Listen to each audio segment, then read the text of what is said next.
வணக்கம் நேயர்களே, இன்றைய சிறப்பு பதிவிலே சந்திப்பதில் மிக்க மகிழ்ச்சி அடைகிறேன். நாம் 2024 கடைசி கட்டத்திலே இருந்து கொண்டிருக்கின்றோம் என்று சொல்ல வேண்டும். இந்த போன வாரத்தில் பார்த்தோம்னா நமது சந்தைகள் அதுக்கு முன்னாடி எதிர்பார்த்த ஒரு பெரிய சிரமங்களை எல்லாம் தாண்டி 1% அதிகரித்து ஒரு ஸ்ட்ராங் பர்ஃபார்மன்ஸ் பண்ணி கிட்டத்தட்ட 226 புள்ளிகள் அதிகரித்து 23,813 முடிவடைந்திருக்கிறது. இந்த பர்ஃபார்மன்ஸை உருவாக்குவதற்கு முக்கியமான துறைகள்னு பார்க்கும் பொழுது ஒன்மேன் ஆர்மி போல பார்மாசூட்டிக்கல் செக்டார் பத்திரம் பார்த்தோம்னா 2.3% கிட்டத்தட்ட ஏறி நிறுத்தியது என்று சொல்லலாம். மேலும் ஃபினான்ஷியல் சர்வீசஸ், எஃப்எம்சிஜி, ஆட்டோமொபைல் இவையெல்லாமும் வரக்கூடிய வாரங்களில் நன்கு இருக்கும் என்ற எதிர்பார்ப்பில் கடைசி 2 நாளில் பையிங் வந்ததுன்னு சொல்லலாம். மெயினாக குளோபல் மார்க்கெட் போன வாரத்தில் ஒரு ரேஞ்ச் பவுண்ட் ஆக்டிவிட்டியாக தான் இருந்தது.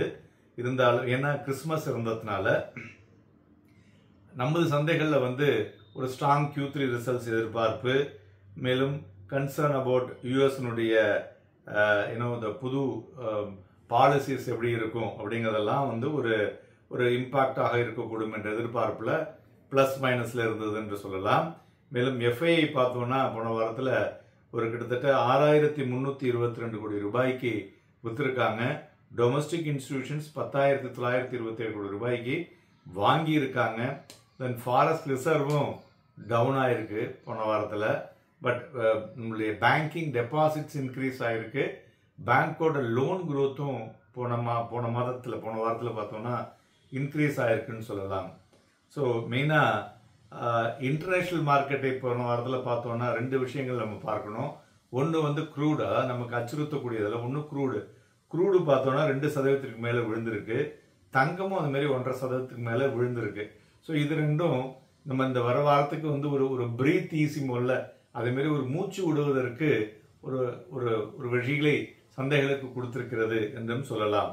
மேலும் நீங்கள் எல்லாரும் ஆவலாக எதிர்பார்த்து கொண்டு இருக்கக்கூடிய வரும் வாரத்தில் 2 நாட்கள் 2024, பாக்கி நாட்கள் 2025 இருக்கு இல்லையா? அதில் எப்படி இருக்கும் அப்படிங்கிறதுல எல்லாருக்கும் ஒரு பெரிய விஷயங்கள் அடங்கி இருக்கிறது. ஸோ முதல்ல 2024 இதுவரையிலும் முடிஞ்சிருக்கு இல்லையா? இதில் சந்தைகள் எப்படி பண்ணினது, அதான் ப்ராக்ரஸ் ரிப்போர்ட் அப்படின்னு சொல்கிறோம்ல. ஸோ எல்லாத்துலேயுமே நீங்கள் ஹாக்கியாக இருக்கட்டும், கிரிக்கெட்டாக இருக்கட்டும், செஸ்ஸாக இருக்கட்டும், வின் பண்ணினா you become as a champion, win பண்ணலன்னா you are only the runner. இது எல்லாத்துக்குமே, வியாபாரத்துலேயும் சரி, உங்களுடைய இன்வெஸ்ட்மெண்ட்லேயும் சரி, எல்லாத்துக்குமே, படிப்புலேயும் சரி, வின் பண்ணினா you will be the champion, இல்லைன்னா you are the runner up இல்லையா? அதுமாரி 2024 நிஃப்டி 15% அதிகரித்திருக்கிறது. மறுபுறம் தங்கம் பார்த்தோன்னா கிட்டத்தட்ட 27% because of geopolitical tensions, dollar is going up, இதெல்லாம் சேர்ந்ததுல தங்கம் ஒரு உற்சாகமாக இருந்ததுன்னு சொல்லலாம். அதுமாரி நாஸ்டாக் பார்த்தோம்னா கிட்டத்தட்ட 30% சந்தைகளில் ஏறி இருக்கு. போன வருடம், அதாவது 2024 பார்த்தோம்னா ஒரு மோஸ்ட் வாலட்டியல் இயர்னே சொல்லலாம். அதாவது கோவிட் அப்புறம் பார்த்தோம்னா இதை மாதிரியான ஒரு வாலட்டிலிட்டி சந்தைகளில் இருந்தது. இதுதான் வருடம் இருந்தது முதல் தடவை என்றும் சொல்லலாம். மேலும் நம்மளுடைய அதர் இதில் ஃபேக்டர்ஸ் என்ன அப்படின்னு நம்ம இதில் எடுத்தோம்னு வச்சுங்களேன். நம்ம இந்தியாவில் ஜெனரல் எலெக்ஷன் இருந்தது, யூஎஸில் பிரசிடென்டியல் எலெக்ஷன் இருந்தது, then geopolitical tensions in Europe, then globe, then gulf countries and Asias, then இவையெல்லாம் சேர்ந்து இந்த மாதிரியான ஒரு ஏற்ற இறக்கத்தை கொடுத்தது என்று சொல்லலாம். இப்பொழுது 2025 எப்படி இருக்கும் அப்படிங்கிறது தான் இப்போ எல்லாருக்குமே கேள்வி. இது நிறைய எக்ஸ்பெக்டேஷன்ஸ் இருக்குது மார்க்கெட்டில். இவ்வளோ எப்போதுமே ஒரு கோல் செட் ஆச்சுன்னா அது அதுக்கு மேலே இருக்கணும், அது அதுக்கு மேலே இருக்கணும் அப்படிங்கிற மாதிரியான ஒரு எக்ஸ்பெக்டேஷன்ஸ் இருக்கும் இல்லையா? அதில் பார்க்கும் பொழுது நமக்கு இம்மீடியட்டாக வரக்கூடியது நம்மளுடைய யூனியன் பட்ஜெட். யூனியன் பட்ஜெட்டில் பார்த்தோம்னா நிறைய பாலிசிஸில் நிறைய எதிர்பார்ப்புகள் இருக்குது. உதாரணத்துக்கு பார்த்தோம்னா கவர்மெண்ட் ஸ்பெண்டிங்கை இன்னும் அதிகரிக்கிற மாதிரியும், அதேமாரி மிடில் கிளாஸ் ஃபேமிலிக்காக அந்த டாக்ஸபிள் இன்கம் டேக்ஸ் ஸ்லாபை கட் பண்ணி 15 லட்சம் வரலையும் ஒரு பெனிஃபிட் கொடுக்குற மாதிரி. ஸோ இதெல்லாம் ஒரு பெனிஃபிட்னே சொல்லலாம். ஸோ இதை எதிர்பார்த்து கொண்டிருக்கிறது. அதுபோல் அங்கே குளோபலாக பார்த்தோம்னா யூஎஸ்ல வந்து அவர் ட்ரம்ப் வந்து 20ஆம் தேதி இன்னைக்கு பதவியேற்கிறாரு. அதுல வந்து நிறைய பாலிசிஸ் வந்து எதிர்பார்க்குறாங்க.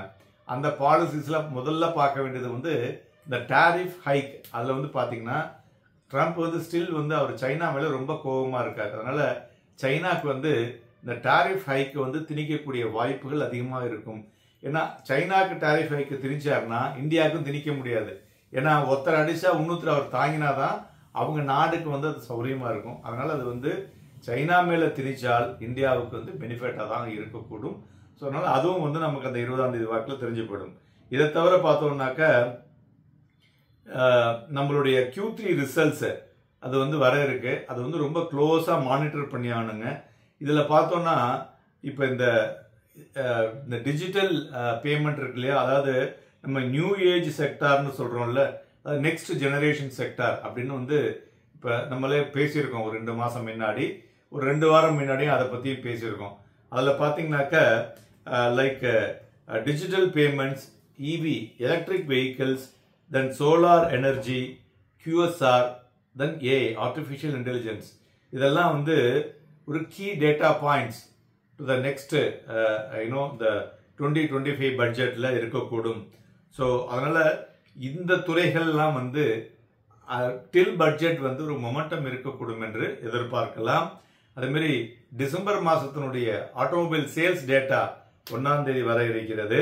தென் PMI டேட்டா இன் US, இந்தியா, தென் யூரோப், அதர் ஏஷியன் கண்ட்ரிஸ்.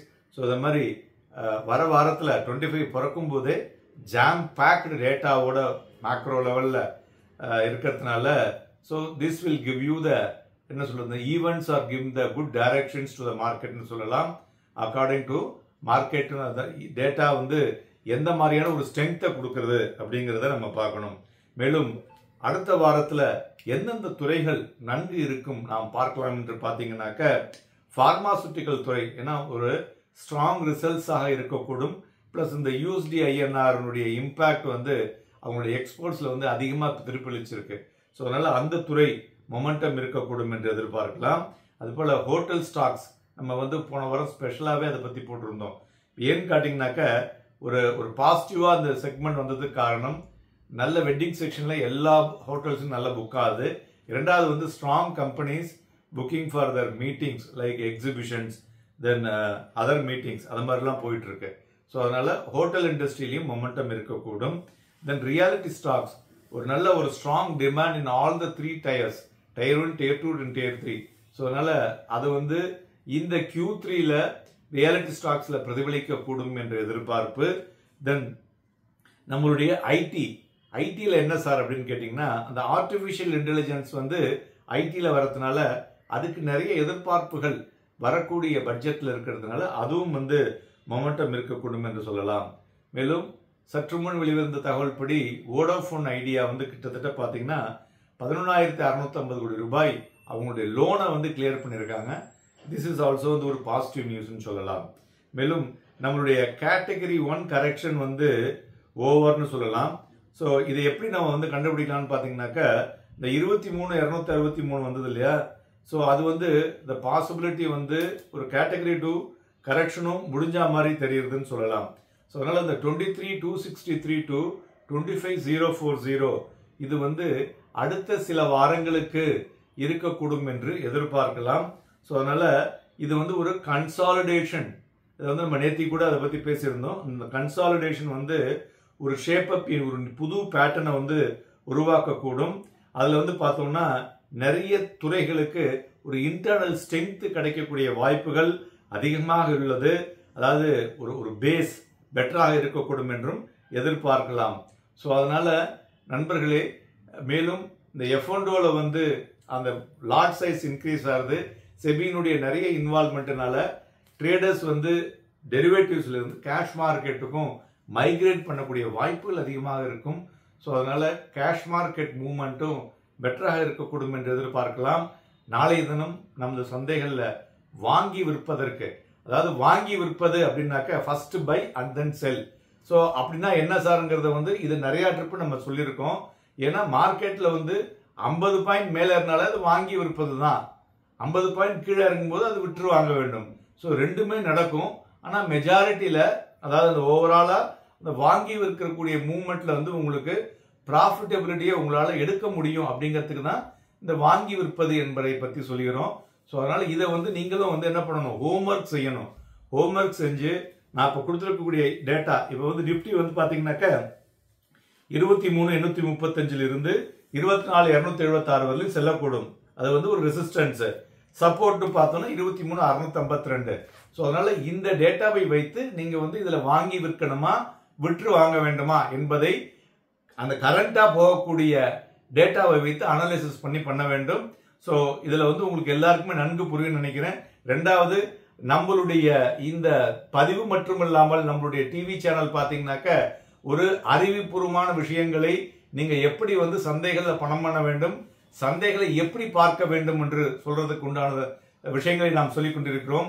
அதனால எல்லாரும் வந்து தயவு செஞ்சு கரெக்டா அதை வந்து புரிஞ்சுக்குங்க. அதற்கு தகுந்தாற்போல் எங்களுடன் நீங்க கான்டாக்ட் பண்ணீங்கன்னா உங்களுடைய கேள்விகளுக்கு சரியான பதிலை சரியான நேரத்தில் உங்களுக்கு கிடைக்கும். நன்றி, வணக்கம்.